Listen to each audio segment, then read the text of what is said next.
কাকা, কোন? আমি রামিসা। আমার হত্যাকারীর কি বিচার হবে না? রামিসা রে,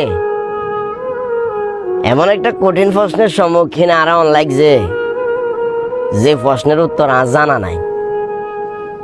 রামিসা, তোমার অনেক বড় একটা অপরাধ আছে, অনেক বড় একটা অন্যায় আছে। আর সে অন্যায়, সে অপরাধটা হইলো তুমি বাংলাদেশে জন্মগ্রহণ করছো। আমরা এমন একটা দেশে বসবাস করি, এমন একটা দেশে আমরা জন্মগ্রহণ করছি যে দেশে আসামি নিজের মুখে স্বীকারোক্তি দিবার হরেও ওই আসামির বিচার হয় না। ওই আসামির বিচার হইবার আশ্বাস দেওয়া হয়, কিন্তু দিন শেষে আসামি ঠিকই বারে বারে ঘুরে। রামিসা, খালি তুই নত, তোমার মতো এরকম অনেক শিশুর কান্নার আওয়াজ সময়ের সাথে সাথে বিলীন হয়ে গেছে। অনেক মায়ের চোখের জল শিরোনামের পাতার লগে মিশে গেছে। হয়তোবা বর্তমান সময় তুমি সোশ্যাল মিডিয়াতে ট্রেন্ডিং একটা টপিক, ওই কারণে তোমার হলে মানুষে বিভিন্ন লেখালেখি করে, মানববন্ধন হওয়ার।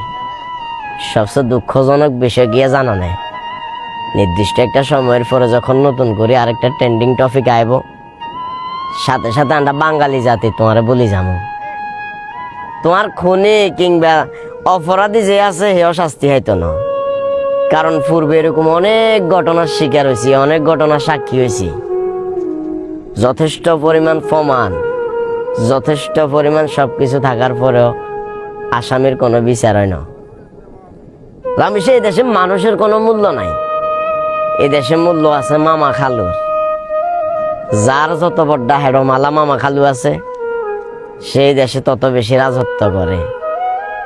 আমরা গরিব অসহায় যারা আছি, আমরা বিভিন্ন জায়গায় কারণে কিংবা কারণে লাঞ্ছনার শিকার লাগে, বঞ্চনার শিকার লাগে।